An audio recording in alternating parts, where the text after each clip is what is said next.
Hello, this is Basit Shehbaz and welcome to another podcast of Unplugged Mic.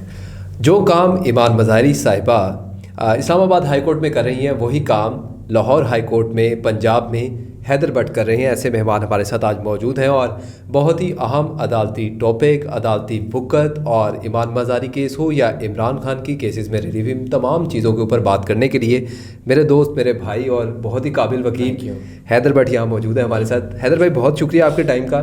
بغیر waste time کیے ہوئے آگے چلتے ہیں. اور سب سے پہلی بات 27ویں امینڈمنٹ جو ہوئی ہے پچھلے دنوں، اس کے بعد عدالتوں کا کردار وقت کیا رہ جاتی ہے؟ ایک عام آدمی جو اٹھتا ہے سیشن کورٹ سے اپنے کیس لے کے ہائی کورٹ کی طرف جاتا ہے اور سپریم کورٹ تک تو بہت ہی مشکل ہے کہ اس کے کیس جائیں، وہ کس طرح اعتماد کرے اس آئینی عدالت پہ جس کا اختیار ہی اب ختم ہو گیا ہوا ہے؟ اس کے اوپر کیا وکلا دیکھیں، سب سے پہلی تو بات یہ ہے کہ جو سمجھنے والی بات ہے کہ اس میں کون سی سب سے بڑی پارٹی ہوتی ہے جس کے خلاف لیٹیگیشن میں لوگ جاتے ہیں. مثال کے طور پہ کہنے کا مطلب یہ ہے کہ آپ کا کوئی فنڈامنٹل رائٹ انفرنج ہوتا ہے، یا آپ کو کوئی بھی سرکاری ادارہ، کوئی بھی گورنمنٹ کا ڈپارٹمنٹ یا سرکار آپ کو کسی ان کے ایکٹ کی وجہ سے آپ کی کوئی نہ کوئی ایسا رائٹ جو ضبط ہو رہا ہو، اس کے پاس آپ کے پاس کون سا ایونیو ہوتا ہے جہاں پر آپ اپنی جا کے داد رسی کرتے ہیں؟ وہ ہائی کورٹس ہوتی ہیں، وہ کانسٹیٹیوشنل کورٹس ہوتی ہیں، اور آپ ان اداروں کے خلاف ریٹ جورسڈکشن میں چلے جاتے ہیں. تو اگر ان کیسز کا تخمینہ لگایا جائے تو سب سے زیادہ جو مقدمہ بازی ہوتی ہے وہ ریاست کے اپنے خلاف، ریاستی اداروں کے خلاف مقدمہ بازی ہوتی ہے جو عام شاعری لے کر جاتے ہیں، جس طرح سے حیدر ورسز اسٹیٹ اور ریٹ پٹیشنز میں جاتے ہیں. جب آپ ان کانسٹیٹیوشنل کورٹس کو، ہائی کورٹس کو 26ویں ترمیم کرنے کے بعد ان کی اپوائنٹمنٹس کس طرح سے ہوں گی اور ان کے ٹرانسفرز کس طرح سے ہوں گے اور کس طرح سے ان کے اوپر مکمل رپورٹس بنے گی انٹیلیجنس بیسڈ، جو ان کی پروموشن اور باقی جو ان کو پرکس اینڈ پرولیجز ملتے ہیں وہ طے کریں گے. تو آپ نے جو اس طرح کا کنٹرول اٹیمپٹ کی ان کو کنٹرول کرنے کی، اس صورت میں جب ایک کسی جج کو پتہ ہے کہ اس کی جو اپوائنٹمنٹ ہے، اس کی جو پروموشن ہے یا پرکس اینڈ پرولیجز ہیں وہ ڈائریکٹلی ایجنسیز کے اور ڈائریکٹلی سرکار کے ہاتھ میں، وہ کبھی بھی سرکار کے خلاف وہ فیصلہ دینے میں کترائے گا، وہ کبھی بھی سٹینڈ نہیں لے گا. اور جہاں پر سب سے زیادہ مقدمہ بازی سرکار کے خلاف ہوتی ہو، وہاں پر سرکار کا اپوائنٹڈ جو جج ہے، جو انڈیپینڈنس آف جوڈیشری ہے، جو پورا آئیڈیا ہے پارلیمانی جمہوریت کا، فیڈریشن کے اندر سیپریشن آف پاور کا، کہ جس میں جوڈیشری ایک علیحدہ ستون ہوگا انڈیپینڈنٹ، ایگزیکٹو ایک علیحدہ ہوگا اور لیجسلیچر ایک علیحدہ ہوگا، اور یہ تینوں ایک دوسرے کے اوپر چیک رکھیں گے، جس کی بنیاد پر یہ سسٹم چلے گا، چیکس اینڈ اکاؤنٹیبلٹیز کا. جب آپ ایک ادارے کی انڈیپینڈنس کو مکمل طور پر ختم کر کے اور اس کو پولیٹیکل لوگوں کے ہاتھ میں دیں گے، گورنمنٹ کے، اور سب سے زیادہ جب مقدمہ بازی بھی سرکار کے خلاف ہوگی، وہاں پر بہت کم ہے کہ آپ کوئی ایسا کریجیس فیصلہ دیکھیں جہاں پر عام لوگوں کو سرکار کے خلاف ریلیف ملے گا. یہ بات تو طے ہوئی. اب اس کا مطلب یہ بھی نہیں ہے کہ اس سے پہلے یہ جو ہائی کورٹ کے ججز ہیں یا یہ جو سپریم کورٹ ہے یا جو کانسٹیٹیوشنل کورٹس ہیں، یہ بہت عوامی عدالتیں تھیں، یہ ہمیشہ سے آمروں کے ہاتھوں استعمال ہوتی رہیں. وہ ذوالفقار علی بھٹو کا کیس ہو، وہ جتنے بھی سیاسی لوگوں کے کیسز تھے، وہ چاہے نواز شریف کی آپ بات کریں، چاہے آپ محترمہ بے نظیر کی بات کریں، چاہے آپ یسر رضا گیلانی کی بات کریں، اور اب چاہے آپ عمران خان کی بات کریں، اور جتنے بھی دیگر اور سیاسی لوگ بھی آئے، یہ تمام تر کورٹس جو ہیں ان کو کینگرو کورٹس کہا جاتا رہا.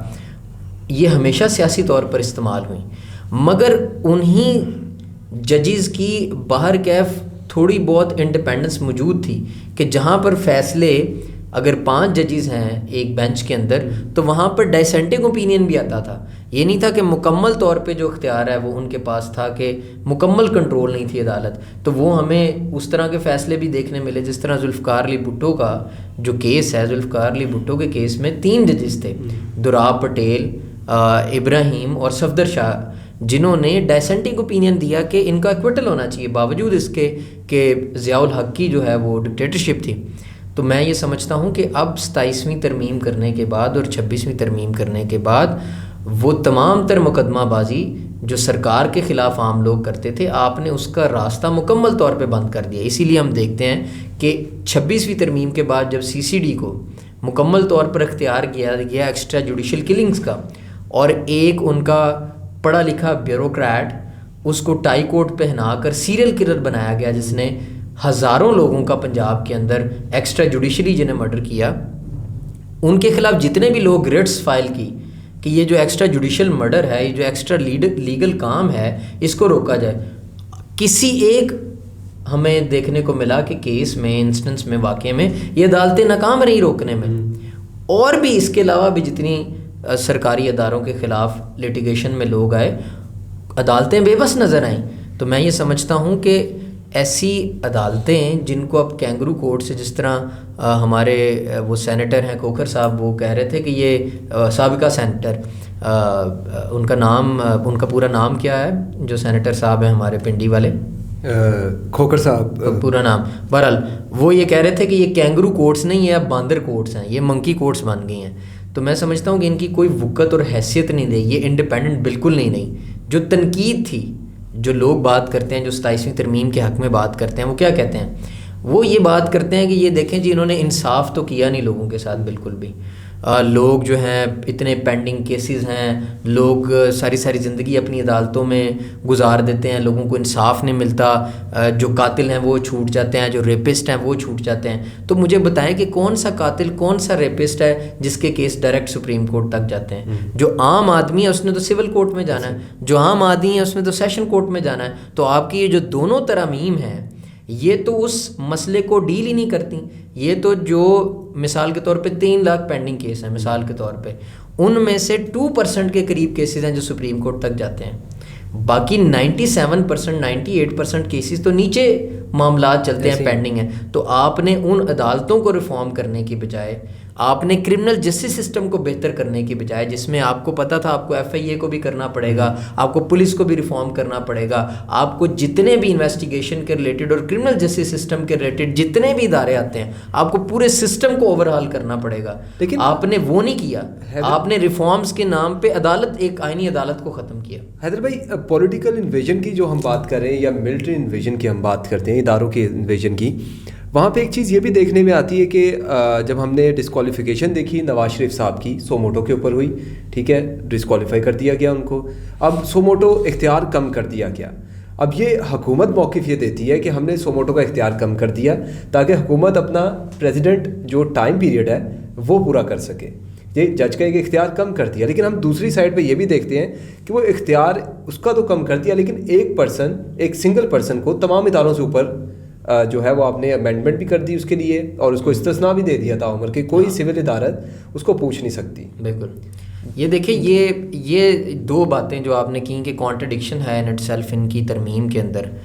جو پہلی جو بات سمجھنے والی ہے، سوری یہ ریپیٹ کریے گا کویشچن آپ کا کیا تھا پہلا؟ ایک تو میرا سوال یہ تھا کہ سوموٹو کا اختیار، ہاں سوموٹو کی جو بات دیکھیں، ہم اور اکثریت جو وکلا کی ہے وہ یہ کہتی ہے کہ جو سوموٹو کی پاورز کو استعمال کرتے ہوئے جو بہت سارے سابقین ججز ہیں انہوں نے جوڈیشل ایکٹیویزم کیا اور بہت سارے ایسے کام جو ایگزیکٹو یا پولیٹیکل ڈومین کے تھے ان میں اپنی ٹانگ کو گھسایا اور ایک طرح سے اس سارے معاملے کو خراب کیا.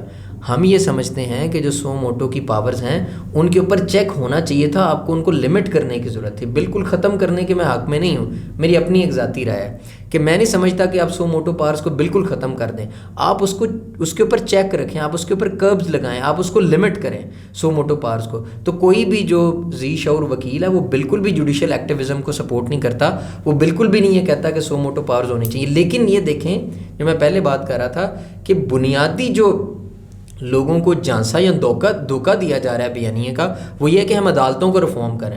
عدالتیں تو نیچے والے ریفارم ہونے کی ضرورت ہے. ہاں ان عدالتوں کو بھی ریفارم کرنے کی ضرورت ہے. جب انڈیپینڈنٹ آپ اس میں ججز لے کے آئیں گے، آپ ان کو ریفارم اس طرح سے کریں گے کہ صرف ججز کے جو بچے ہیں یا سرٹن چیمبر سے یا سرٹن فیملیز سے اپوائنٹمنٹ نہیں ہوگی. آپ اس اپوائنٹمنٹ کے طریقہ کار کو آپ مزید بہتر کرتے، آپ اس کے اندر ریفارم لے کے آتے، آپ انڈیپینڈنٹ اور مضبوط جوڈیشری لے کے آتے اور ایک پورا طریقہ کار بناتے جس سے کوالیفائڈ انڈیپینڈنٹ اور کرٹیکل ججز جو ہیں وہ سامنے آئیں گے. آپ نے اس سارے روٹ کو لینے کی بجائے آپ نے یہ کہنا شروع کر دیا کہ یہ تو عدالتیں ہیں جو وزیر اعظموں کو کھڑے کھڑے فارغ کر دیتی ہیں اور اتنے پینڈنگ کیس ہیں. یہ مسئلہ نہیں ہے. یعنی آپ نے کہا کہ ایک عدالت، آئینی عدالت برا کام کرنے کی بجائے اس کو مکمل ہی ختم کر دیا جائے. ایک چیز یہ بھی کر دی نا حکومت نے کہ آئینی عدالت کو ہی الگ کر دیا تاکہ سپریم کورٹ کے اوپر برڈن کم ہو. ٹھیک ہے, یہ آپ یہ چیز بجا سمجھتے ہیں؟ میں نہیں, دیکھیں بات یہ ہے کہ ان کا جج بھی الگ لگا دیا, جسٹس امین الدین لگا دیا. میں آپ کو اس کا فرق سمجھاتا ہوں. دیکھیں ایک کوئی بھی ادارہ جو ہے مثال کے طور پہ وہ صحیح طرح کام نہیں کرتا. ہمارے ملک میں ملٹری نے 3 بار آئین کو معطل کیا, جو یہ کم بتا رہے ہیں. ہاں مطلب ہائیبرڈ رجیم آئی, ایوب, ضیاء الحق, جنرل پرویز مشرف, یحییٰ, ابھی عاصم ہیں, اس سے پہلے باجوہ صاحب تھے. تو ان تمام تر کی انٹرفیرنس رہی. ان تمام تر نے بہت ساری ایسی جگہوں پہ ملک کو لے کر گئے جس نے نہ صرف ملک کو نقصان پہنچایا, اس کی سالمیت کو نقصان پہنچایا, بلکہ ان کی پالیسیز کے نتیجے میں لاکھوں لوگ بھی مارے گئے. یعنی وار آن ٹیرر میں یہ گئے, انہوں نے افغان جہاد کیا. اب یہ تمام تر پالیسیز اور یہ تمام تر ان کے آئین کو توڑنے والی جو حرکتیں ہیں, اس کی بنیاد پر کیا ملٹری کو ختم کر دینا چاہیے؟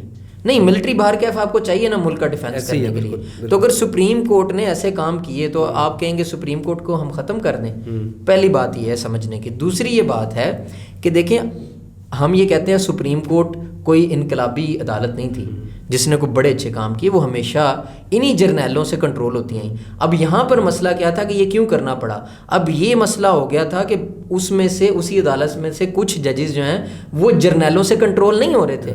تو جب وہ کچھ ججز جرنیلوں سے کنٹرول نہیں ہو رہے تو آپ نے کہا کہ ہم ایسی اب عدالت بنائیں گے جو مکمل طور پہ ہم کنٹرول کر سکیں. آپ ان کی پیچھے میلا فائڈی جو انٹینشن ہے اس کو سمجھنے کی کوشش کریں کہ یہ جو جانسا دینے کی عوام کو کوشش ہے, ایسا نہیں ہے. آپ نے کہا کہ اچھا یہ سپریم کورٹ ہے, یار یہ سپریم کورٹ میں 10 ججز ہیں, اس میں سے 4 جو ہے نا یہ بڑے اریٹیٹر ہیں, یہ تنگ کرتے ہیں, یہ کوئی فیصلہ نہیں ہمارا مانتے.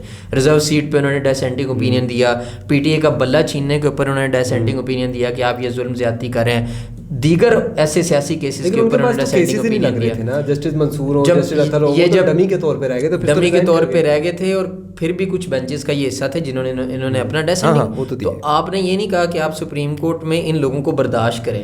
آپ نے کہا ہم نئی عدالت بنائیں گے, سپریم کورٹ کو مکمل ختم کریں گے, ایسی عدالت, اور جو کردار اس میں لگائے ہیں جو ججز, ان کا ماضی اٹھا کے دیکھیں اور ان کے جو فیصلے ہیں اور ان کے جو چیزیں ہیں وہ اٹھا کر دیکھیں کہ آپ نے ایک جرنیل شاہی اور ایک باندر کورٹ ہی, منکی کورٹ ہی آپ نے کریٹ کیا جو مکمل کنٹرول ہو. پہلے والی سپریم کورٹ پھر بھی یعنی اس میں کچھ لوگ ڈیسینٹنگ اوپینین رکھتے تھے. یعنی نواز شریف کے فیصلے کے اوپر بھی جب سو موٹو تھا ان کو ڈسکوالیفائی کیا, اس میں بھی ڈیسینٹنگ اوپینین موجود تھا. اب یہ ساری چیزیں اسی لیے ہیں کہ ایک انسان جس کا نام عمران خان ہے, اس کو یا اس کی پارٹی کو ختم کرنا ہے, اس سے حساب چکتا کرنا ہے, یا وہ واپس نہ آ سکے, ڈر ہے, خوف ہے. آپ یہ سمجھتے ہیں ایز اے وکیل, as a lower, as a human right activist, میں سمجھتا ہوں کہ اس بات کو کہنا کہ عمران خان ریزن نہیں یہ سب ہونے کی یا ان کی پارٹی, یہ بددیانتی ہوگی.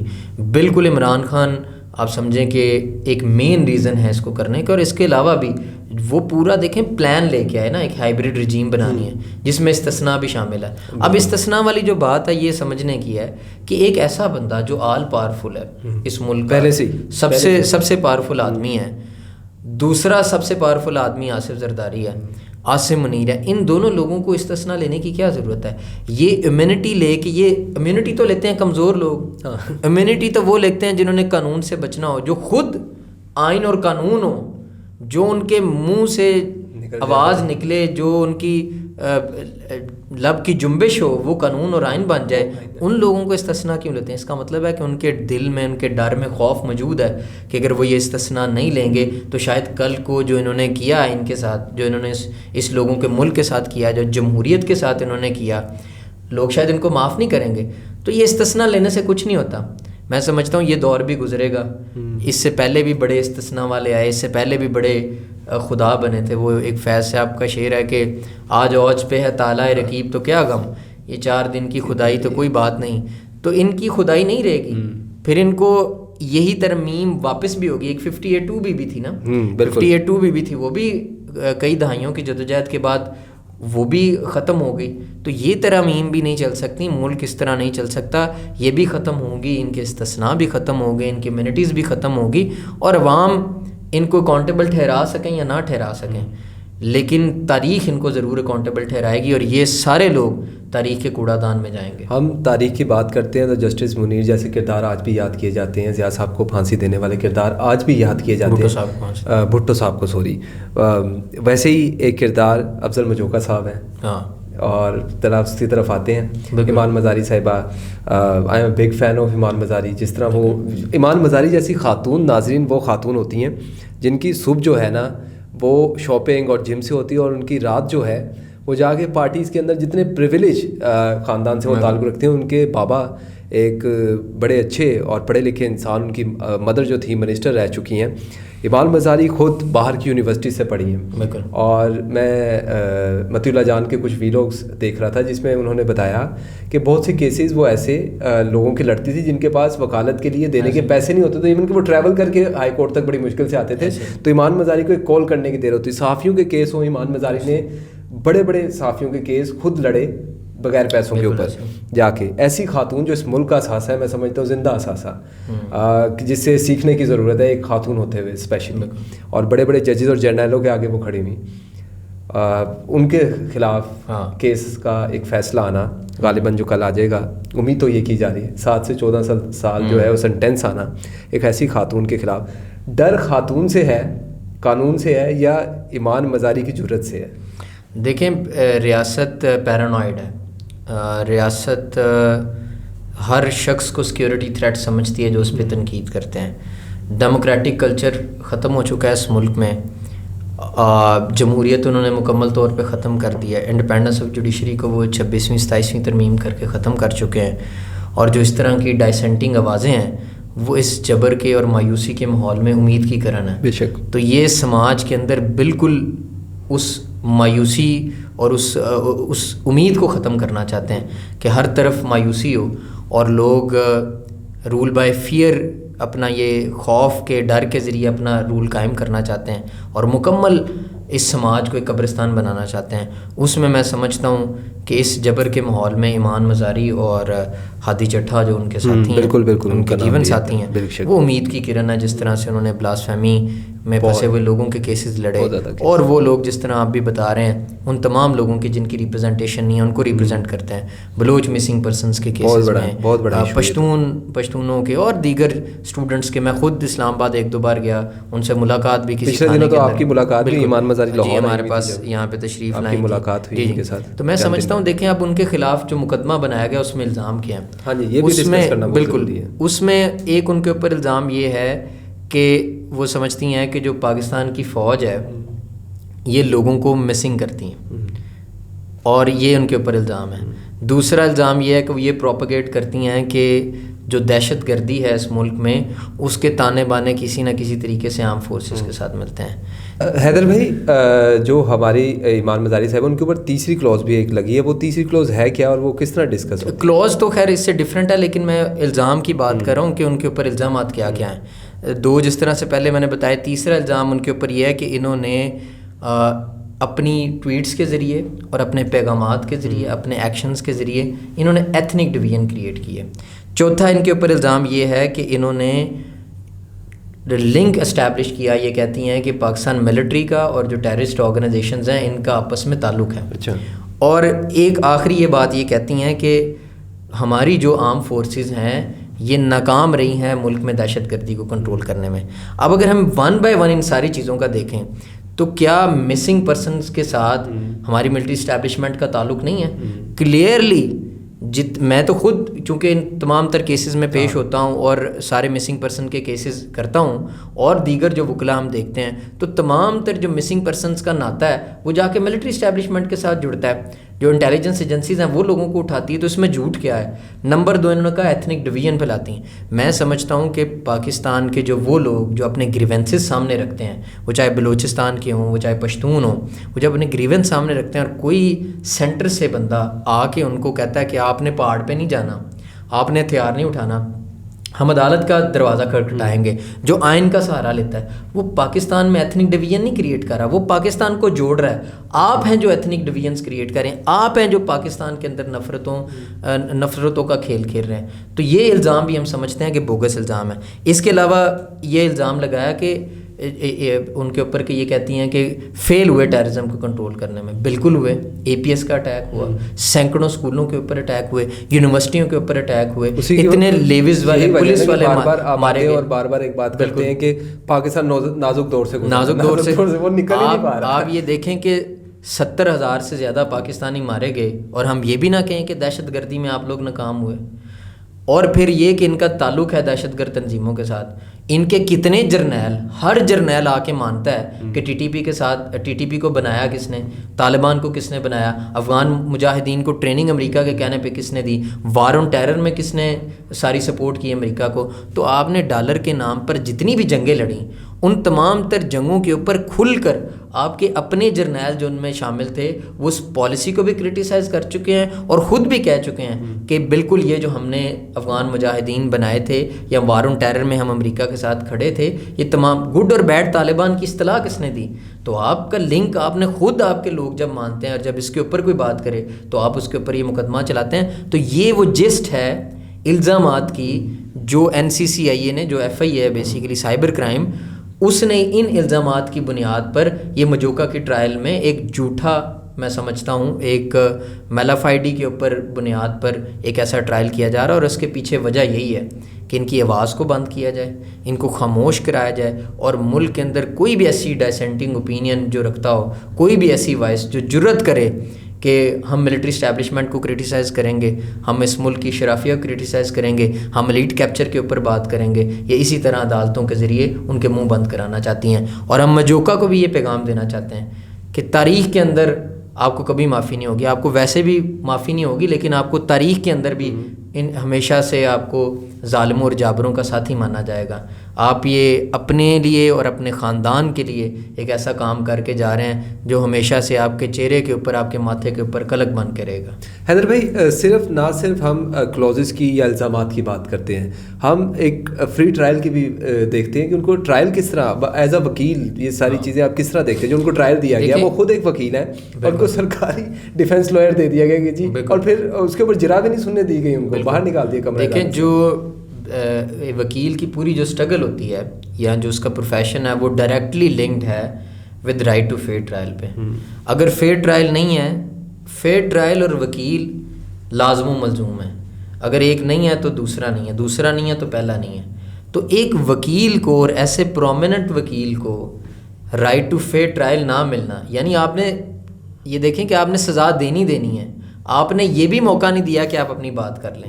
یعنی ہم آپ کو ماریں گے بھی, ہم آپ کو چیخنے بھی نہیں دیں گے. اور ڈیفنس کونسل مطلب لاسٹ آپشن تھا جو اسٹیٹ نے کیا. بھائی وہ وکیل ہیں, وہ اپنا کوئی وکیل, ان کی طرف سے وکالت نامے بھی دیے, ایک دن میں 6 جو درخواستیں ہیں ان کو نپٹایا گیا. ایک درخواست اگر ہم نے آج فائل کی ہے, اس کا فیصلہ 11 بجے کے لیے بحث کے لیے فکس کر کے اس کو فیصلہ کیا گیا. دن میں 4 اس طرح سے جو درخواستیں ہیں وہ نپٹائی گئیں, اور امپورٹنٹ درخواستیں, کوئی ایسے نہیں کہ مسکلینیس اپلیکیشنس تھیں. تو ہم یہ سمجھتے ہیں کہ اسی ٹرائل کے دوران بھی یہ کراس ایگزامینیشن میں یہ ایڈمٹ ہو گیا, یہ اسٹیبلش ہو گیا کہ تمام تر جو ٹویٹس جن کی بنیاد پر ہادی چٹھا کے خلاف مقدمہ بنایا, اس نے تو ٹویٹر اکاؤنٹ ہی اپنا 24 میں بنایا, تو 2020 سے 25 تک کی ٹویٹس اس کی کہاں سے آ گئیں.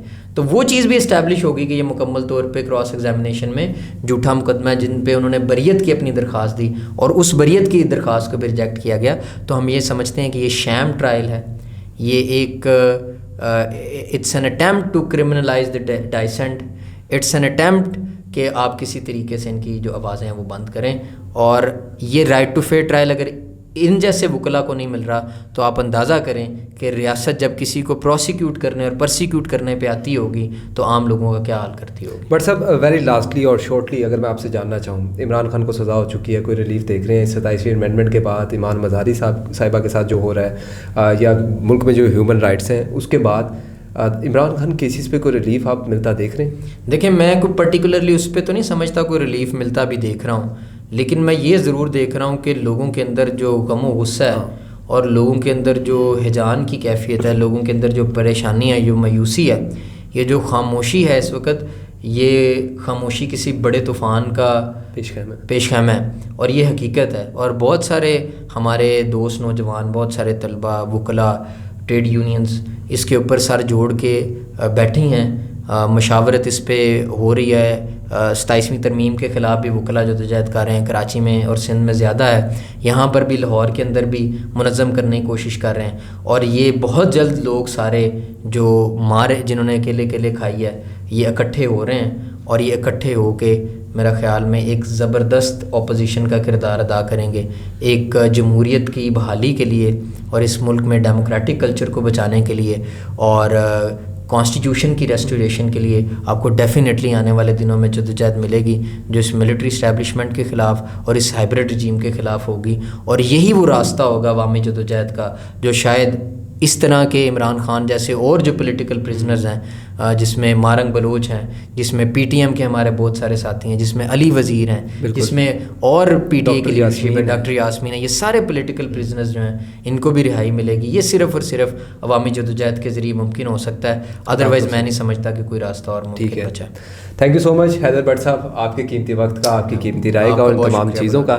ناظرین, یہ تھا آج کا پوڈ کاسٹ, ایک آج کی street talk unplug mic میں. آپ سے ملاقات ہوگی اگلے ایپیسوڈ میں. Thank you so much. Thank you.